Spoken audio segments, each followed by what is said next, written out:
तो आप सभी को राधे राधे। आज हम हिंदी पेडागोजी के उन्हीं महत्वपूर्ण प्रश्नों को देखेंगे जो कि आपकी परीक्षा के लिए अति महत्वपूर्ण है। तो स्टार्ट करते हैं। हिंदी भाषा शिक्षण की विधि है, बताइएगा हिंदी भाषा शिक्षण की कौन सी विधि है?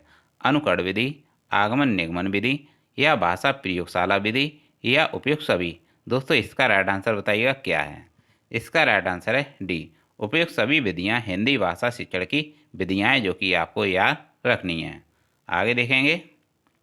दोस्तों यहाँ पर हिंदी भाषा शिक्षण की विधियाँ हैं जो कि आपकी परीक्षा के लिए अति महत्वपूर्ण हैं, तो आप इन्हें भी याद रखिएगा।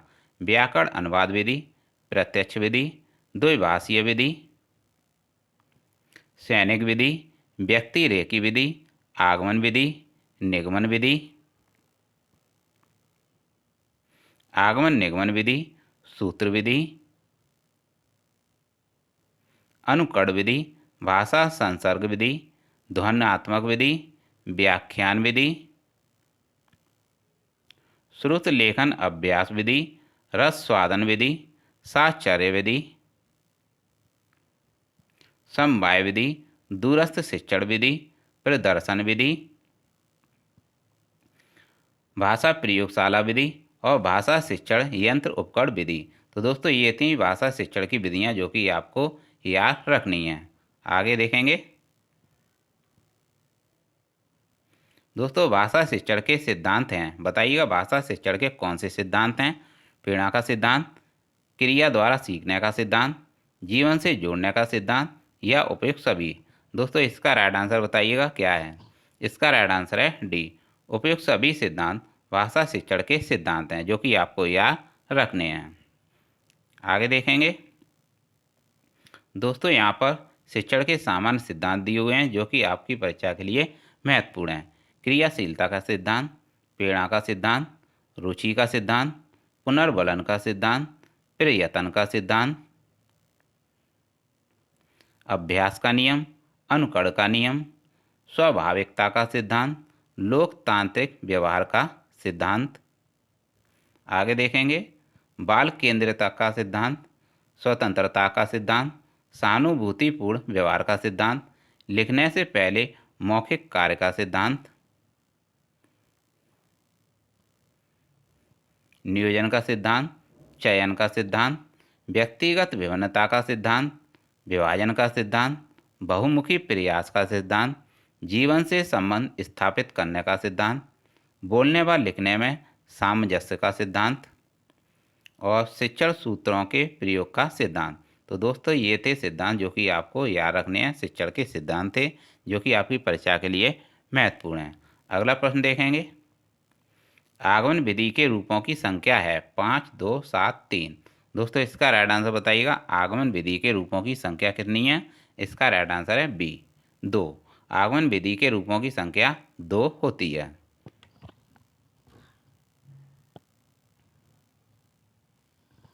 दोस्तों यहाँ पर देखेंगे आगमन विधि में क्या होता है। आगमन विधि, इस विधि में सबसे पहले उदाहरण प्रस्तुत किए जाते हैं, फिर उदाहरणों की सहायता से नियमों की पुष्टि की जाती है। व्याकरण जैसे विषयों को आगमन प्रणाली के माध्यम से अत्यंत रोचक तथा सरल बनाया जा सकता है। इसमें पहले कुछ उदाहरण छात्रों के समझ प्रस्तुत किए जाते हैं और छात्र उदाहरणों के आधार पर नियम खोजते हैं, फिर उस नियम का परीक्षण करते हैं। तो दोस्तों ये था आगमन विधि। आगे देखेंगे अगला प्रश्न। वाक्य विश्लेषण के शिक्षण हेतु उपयुक्त विधि कौन सी है? बताइएगा वाक्य विश्लेषण के शिक्षण हेतु उपयुक्त विधि क्या है? आगमन विधि, निगमन विधि, गीत अभिनय विधि, या उक्त सभी? दोस्तों इसका राइट आंसर है आगमन विधि। वाक्य विश्लेषण के शिक्षण हेतु उपयुक्त विधि है आगमन विधि, जो कि राइट आंसर है। दोस्तों आगमन विधि के रूपों की संख्या कितनी होती है? 2 होती है। दोस्तों यह दोबारा से रिपीट हो गया है, आपका ही रिवीजन होगा। वाक्य विश्लेषण के शिक्षण हेतु उपयुक्त विधि कौन सी है?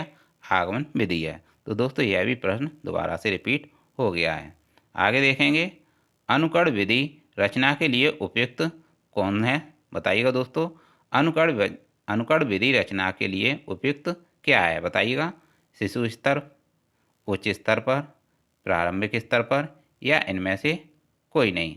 दोस्तों यहाँ पर इसका राइट आंसर बताइएगा। इसका राइट आंसर है सी, प्रारंभिक स्तर पर। अनुकरण विधि रचना के लिए उपयुक्त प्रारंभिक स्तर है, कौन सा है? प्रारंभिक स्तर पर है। अगला प्रश्न देखेंगे, लेखन और उच्चारण के लिए अनुकरण विधि उपयोगी है। बताइएगा दोस्तों, इसका राइट आंसर क्या है? लेखन और उच्चारण के लिए अनुकरण विधि उपयोगी है। किस स्तर पर उपयोगी है? प्रारंभिक स्तर पर, माध्यमिक स्तर पर, उच्च स्तर पर या सभी स्तरों पर? दोस्तों इसका राइट आंसर है ए, प्रारंभिक स्तरों पर। प्रारंभिक स्तर पर लेखन और उच्चारण के लिए अनुकरण विधि उपयोगी है। अगला प्रश्न देखेंगे दोस्तों, यहाँ पर बात करते हैं अनुकरण विधि की। अनुकरण प्रणाली, इस प्रणाली के छात्रों के सामने एक आदर्श रचना को प्रस्तुत किया जाता है। छात्र उसका अनुकरण करते हैं और उसे लिखने का यथेष्ट प्रयत्न करते हैं। इसमें आमतौर पर छात्रों को अपनी स्मरण शक्ति पर निर्भर रहना पड़ता है।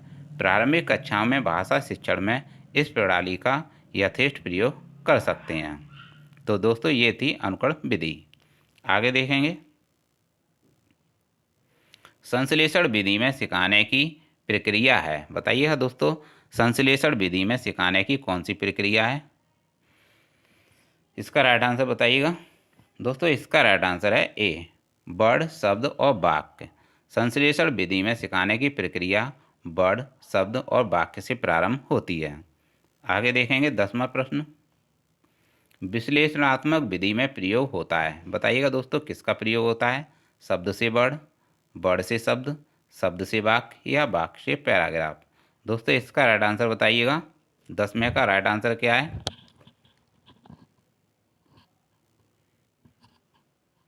इसका राइट आंसर बताइएगा। विश्लेषणात्मक विधि में प्रयोग होता है। बताइएगा दोस्तों इसका राइट आंसर। इसका राइट आंसर है ए, शब्द से वर्ड। दोस्तों विश्लेषणात्मक विधि में प्रयोग होता है शब्द से वर्ड। अगला प्रश्न देखेंगे, प्रस्तावना का मुख्य उद्देश्य है। उद्देश्य कथन करना, प्रस्तुतिकरण करना, नवीन ज्ञान गैर हेतु तत्पर करना और सामान्यीकरण करना। दोस्तों इसका राइट आंसर बताइएगा कि प्रस्तावना का मुख्य उद्देश्य क्या है। दोस्तों प्रस्तावना का मुख्य उद्देश्य है नवीन ज्ञान ग्रहण हेतु तत्पर करना। यह इसका राइट आंसर है सी। इसका राइट आंसर है नवीन ज्ञान ग्रहण हेतु तत्पर करना, जो कि प्रस्तावना का मुख्य उद्देश्य है। अगला प्रश्न देखेंगे दोस्तों, यहाँ पर आपको याद रखना है कि प्रस्तावना का मुख्य उद्देश्य छात्रों के पूर्व ज्ञान से नवीन ज्ञान जोड़ने के लिए तथा छात्रों को नवीन विषय वस्तु के लिए मानसिक रूप से तैयार करने के लिए प्रस्तावना तैयार की जाती है। किस लिए तैयार की जाती है दोस्तों? प्रस्तावना नवीन विषय वस्तु के लिए मानसिक रूप से तैयार करने के लिए प्रस्तावना तैयार की जाती है। अगला प्रश्न देखेंगे, योजना शिक्षण विधि के प्रवर्तक हैं। बताइए कौन है? योजना शिक्षण विधि के प्रवर्तक कौन है? John Dewey, WH Kilpatrick, Dalton या अरस्तु? दोस्तों इसका राइट आंसर है WH किलपैट्रिक योजना शिक्षण विधि के प्रवर्तक हैं। अगला प्रश्न देखेंगे, प्रोजेक्ट विधि में शिक्षा प्रदान की जाती है। सैद्धांतिक शिक्षा, जीवनोपयोगी शिक्षा, बेसिक शिक्षा या नैतिक शिक्षा? दोस्तों इसका राइट आंसर बताइएगा। प्रोजेक्ट विधि में शिक्षा प्रदान की जाती है। कैसी शिक्षा प्रदान की जाती है? दोस्तों इसका राइट आंसर है बी, जीवनोपयोगी शिक्षा प्रदान की जाती है प्रोजेक्ट विधि में। अगला प्रश्न देखेंगे, भाषा शिक्षण की पद्धति नहीं है। मॉन्टेसरी, किंडरगार्टन, डेबराली, अवक्रमित अनुदेशन?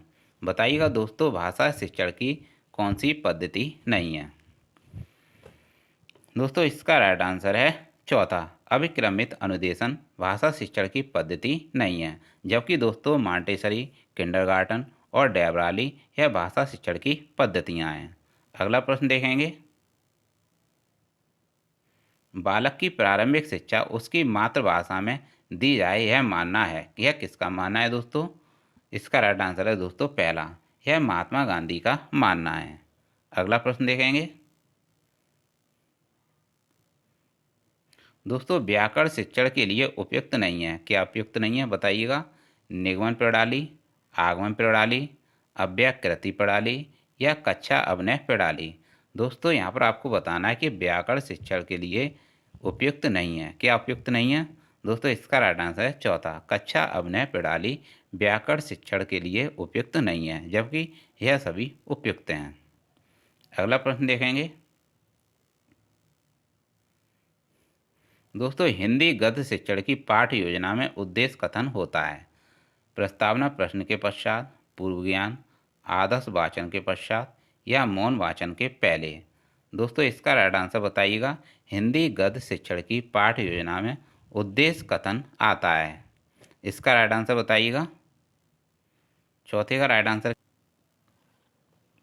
दोस्तों इसका राइट आंसर है पहला, प्रस्तावना प्रश्न के पश्चात। तो दोस्तों यहाँ पर आपसे पूछा गया था कि हिंदी गद्य शिक्षण की पाठ्य योजना में उद्देश्य कथन आता है प्रस्तावना प्रश्न के पश्चात।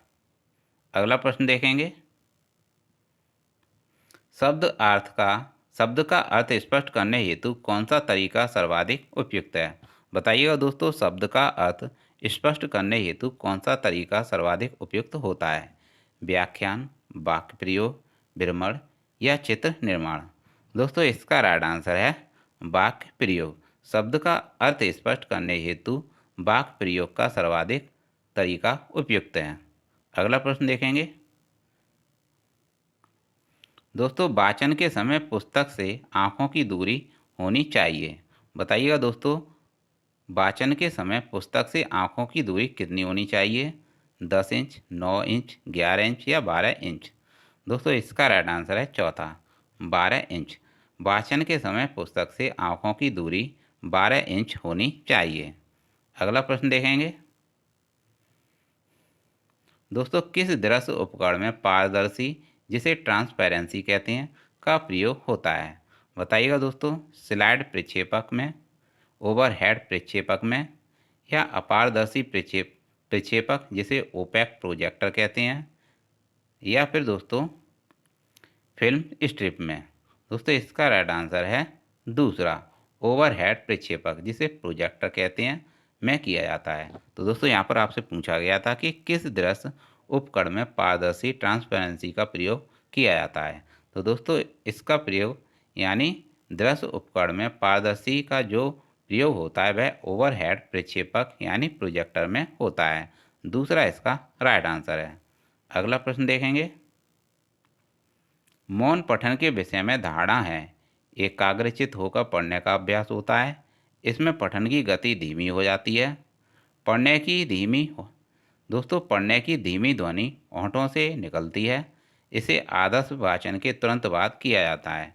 तो दोस्तों आपको यहाँ बताना है कि मौन पठन के विषय में धारणा है। कौन सी धारणा है दोस्तों? इसका राइट आंसर है पहला, एकाग्रचित होकर पढ़ने का अभ्यास होता है मौन पठन के विषय में। यह इसका राइट आंसर है। अगला प्रश्न देखेंगे, प्रभाव के नियम के अनुसार उद्दीपक एवं अनुक्रिया का सहयोग होता है, सुखद, दुखद या दोनों या उदासीन। दोस्तों इसका राइट आंसर बताइएगा। दोस्तों प्रभाव के नियम के अनुसार उद्दीपक एवं अनुक्रिया का सहयोग सुखद और दुखद होता है। इसका राइट आंसर है दोस्तों तीसरा, यानी पहला और दूसरा ऑप्शन सही है। अगला देखेंगे, भाषा शिक्षण के सिद्धांतों के प्रस्तुतिकरण का संबंध प्रमुख रूप से होता है छात्र से, शिक्षक से, कक्षा के वातावरण से या गतिविधियों से। बताइएगा दोस्तों इसका राइट आंसर क्या है? दोस्तों इसका राइट आंसर है शिक्षक से। दोस्तों यहाँ पर आपसे पूछा था कि भाषा शिक्षण के सिद्धांतों के प्रस्तुतिकरण का संबंध मुख्य रूप से किससे होता है? शिक्षक से होता है। तो दोस्तों ये थे हिंदी पेडागोजी के प्रश्न जो कि आपकी परीक्षा के लिए अति महत्वपूर्ण हैं। तो दोस्तों आप इस क्लास का बार बार रिवीजन करिएगा जिससे कि आपको अधिक से अधिक हेल्प मिल सके। तो दोस्तों ऐसे ही प्रश्न आपके लिए लाते रहेंगे। तो दोस्तों बस आपको क्या करना है, चैनल को लाइक और सब्सक्राइब करना है चैनल को सपोर्ट करने के लिए। तो दोस्तों अगर आपको किसी प्रश्न में डाउट हो रहा हो तो कमेंट बॉक्स में ज़रूर बताइएगा, आपकी समस्या का समाधान किया जाएगा। तो दोस्तों मिलते हैं नेक्स्ट क्लास में। Thanks for watching.